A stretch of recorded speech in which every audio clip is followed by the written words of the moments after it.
안녕하세요, 김 팀장입니다. 2월 26일 주간 매매일기를 시작하겠습니다. 자, 우선 제가 오늘 금요일 날 영상을 촬영을 하는데요. 이번에는 일정이 있어서 금요일 날 촬영을 못하고 지금 일요일 날 이렇게 촬영을 하고 있습니다. 네, 날짜는 2월 26일이긴 하지만 실제 촬영을 하는 날은 2월 28일 밤에 하고 있고요. 잠깐 제가 그 실시간 스트리밍을 좀 해보려고 그 생방송을 해서 이슈도 체크해보고 또 혹시나 이제 이렇게 피드백도 바로 이제 피드백도 받을 수 있으면 이렇게 영상을 만들고 또 이걸 보시는 분들에게도 바로바로 이렇게 의견을 좀 줄 수 있지 않을까 해서 실시간 영상을 만들어서 이제 하려고 테스트를 하고 있었는데 그 시간에 늦은 시간인데도 그 시간에 영상을 보시는 분들이 계시더라고요. 네, 잠시나마 그 혼선을 드린 것 같아서 죄송하고요.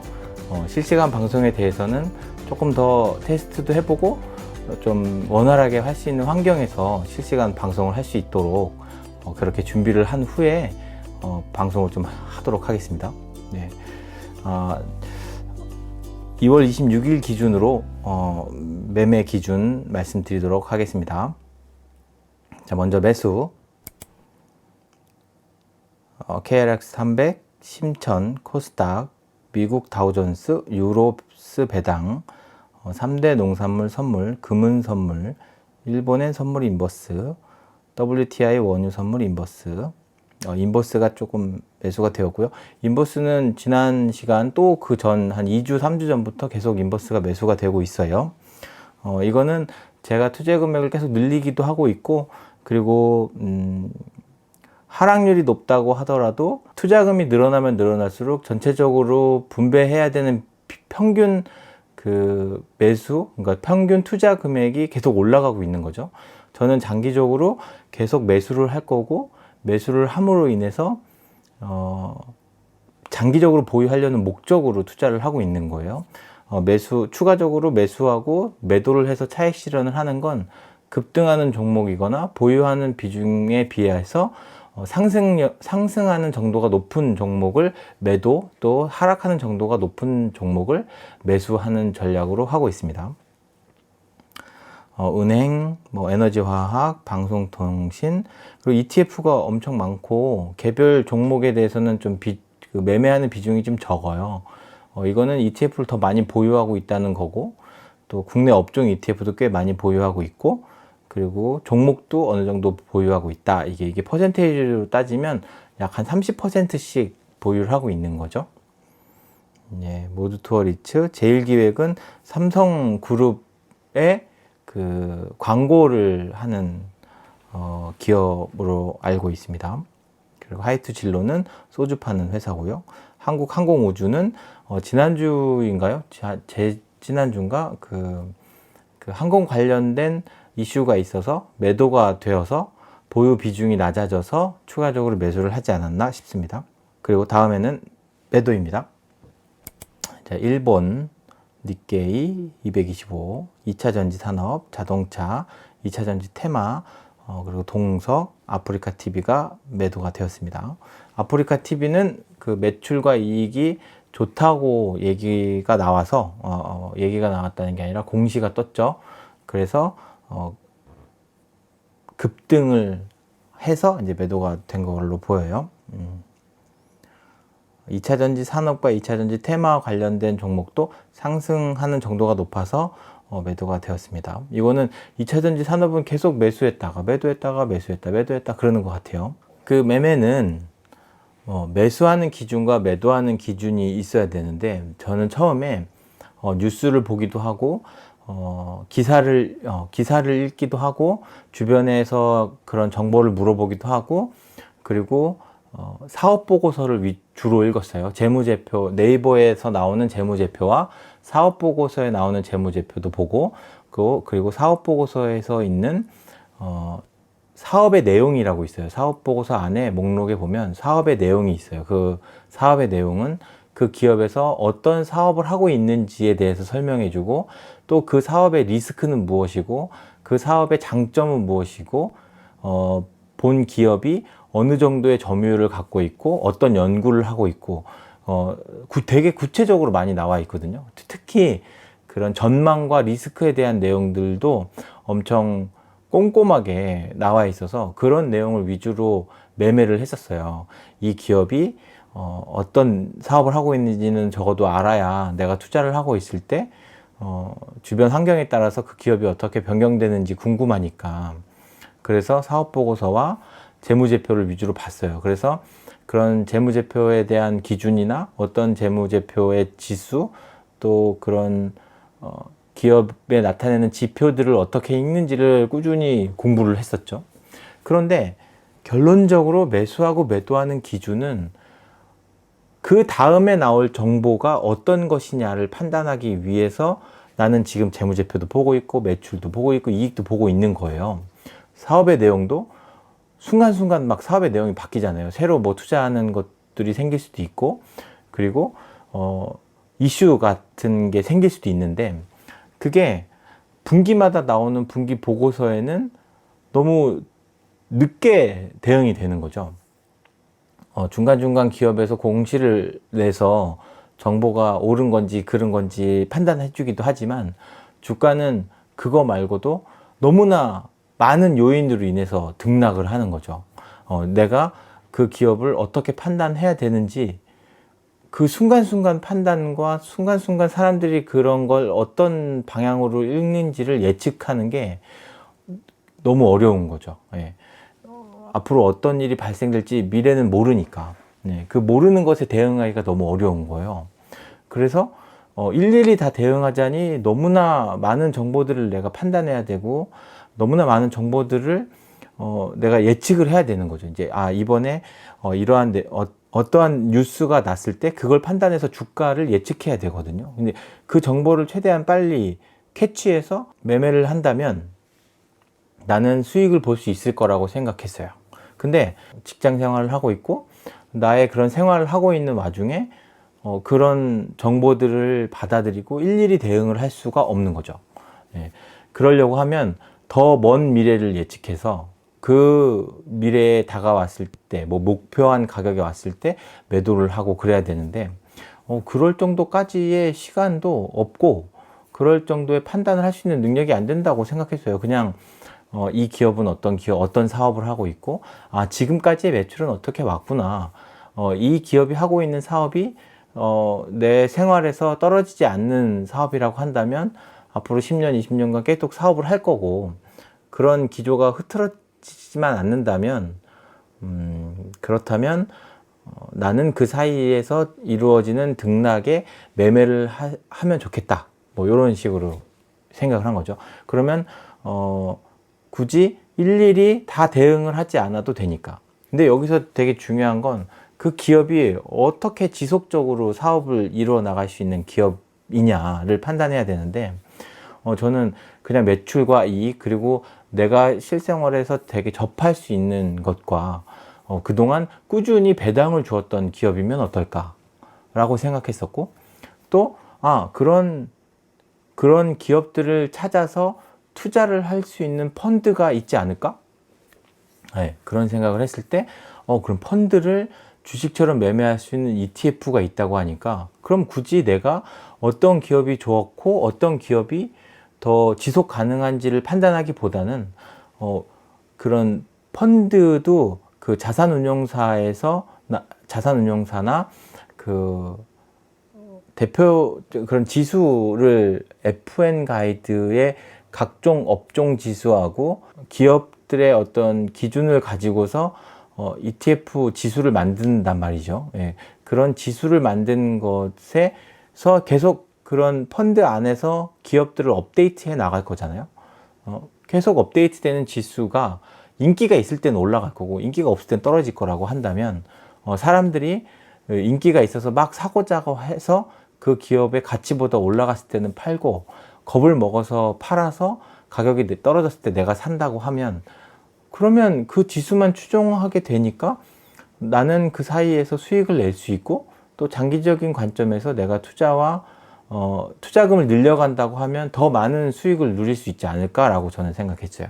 제가 직접 어떤 기업을 판단하고 어떤 기업에 대해서 예측해 갖고 투자를 한다는 것보다는 지속 가능한 기업을 업데이트 시켜주는 ETF가 훨씬 더 수익을 내는데 도움이 주지 않을까. 그리고 안정적으로 투자를 하지 않을까.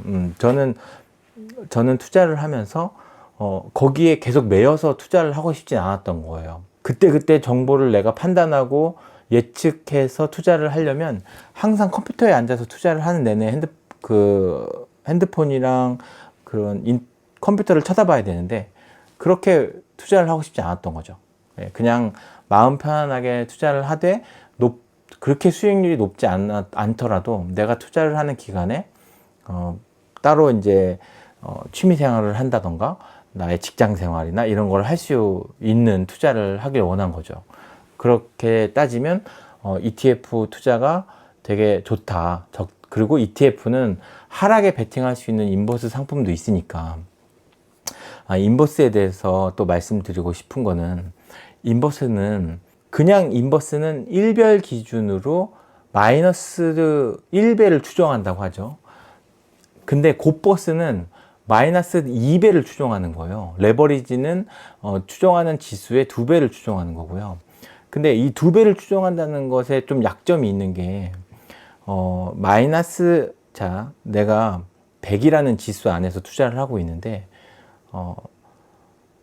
인버스를 예를 들게요. 마이너스 10%가 돼서 얘가 100이 90이 됐다가 플러스 10%가 돼서 99가 됐어요. 근데 곧버스는 100이라는 것에 투자를 했을 때 마이너스 10%가 되면 2배니까 마이너스 20%가 되겠죠. 그러면 80이 됐겠죠. 여기서 또다시 플러스 10%가 되면 2배니까 96이 되는 거죠. 그러면 원래는 99가 돼야 되는데, 1배는 99가 되는데, 곧버스에 투자한 2배는 96이 되는 거죠. 물론 그 기간 내에 상승을 한다고 하면, 곧버스가 당연히 더 높은 수익을 놓겠지만, 지수도 100에서 마이너스 10%가 돼서 90이 되고, 플러스 10%가 돼서 99가 됐어요. 근데 이거 마이너스 1배를 추정하는 거는 똑같이 그 지수에 따라서 똑같이 99가 됩니다. 근데 곧버스에 투자를 하게 됐을 때는 다시 원상태로 지수가 99로, 그러니까 마이너스 10% 플러스 10%가 돼서 99가 됐을 때 얘는 96이 되는 거예요. 그러니까 같은 지수, 그러니까 등락이 일별로 계속 등락은 있잖아요. 뭐 마이너스 0.5% 떨어졌다가 플러스 1% 올라갔다가 마이너스 또 3% 떨어졌다가 플러스 3% 됐다가 막 이렇게 등락이 있잖아요. 근데 곧버스는 그런 등락이 많고, 그러니까 투자 기간이 길고 그런 등락의 폭이 높을수록 점점 오래될수록 수익률이 내려간다는 거죠. 이렇게 인버스 상품은 길게 투자할수록, 그리고 그 투자하고 있는 기간에 등락률이 높을수록 실제 지수보다도 수익률이 더 낮아질 수가 있다. 저는 장기간 지수를 추종하는 것에 투자를 하려고 하기 때문에 지수하고 동일하게 움직여야 차익을 실현하고 추가 매수를 할 때 부담이 적다고 생각했거든요. 인버스 상품에는 투자를 하지만 곧버스 상품에는 투자를 하지 않아요. 곧버스하고 레버리지에는 투자를 하지 않거든요. 이렇게 반대 하락에 투자할 수 있는 ETF 펀드 상장지수 펀드라는 것을 알게 되고서 펀드 투자가 훨씬 더 나한테는 유리한 투자가 될 수 있겠구나. 되게 강세장이 와서 수익률이 엄청 높아서 저보다 뭐 2배, 3배 이렇게 버신 분들도 물론 계시겠지만, 저는 그렇게 투자를 하면서 계속 컴퓨터 앞에 앉아갖고 내 시간을 막 쪼개는 것보다는 나만의 어떠한 규칙을 만들어서 그렇게 규칙대로 매매를 하면, 매매를 매일매일 하는 게 아니라 일주일에 한 번 매매를 기록하고 투자를 한다고 하면 나는 그럼 주 중에 내 일을 볼 수가 있으니까 또 다른 나의 삶의 시간을 가질 수 있지 않을까? 라고 생각해서 ETF 매매하고 인버스도 매매하고 있고, 이렇게 백화점 매매처럼 투자를 하고 있어요. 이렇게 매매하고 매수하고 매도하는 기준을 어떤 종목을 어떻게 선택했느냐, 그리고 인버스에는 투자를 하지만 곧버스하고 레버리지는 투자를 하지 않는 이유에 대해서 말씀을 드렸고요. 되게 장이 어렵죠. 그리고 그 하락하고 있는 장, 고점 대비 15% 이상 하락한 장이죠. 이런 지금 같은 상황에서는 개인 투자자하고 그 초보 투자자분들이 엄청 두려움을 많이 느끼고 있을 때예요. 네, 그리고 더 이상 하락했을 때, 지수가 하락했을 때 나는 투자를 어떻게 해야 되느냐. 저는 계속 매주 제가 매매하고 있는 종목도 말씀드리고, 보유하고 있는 현금 비중도 말씀드리고, 수익률도 말씀을 드리고 있어요.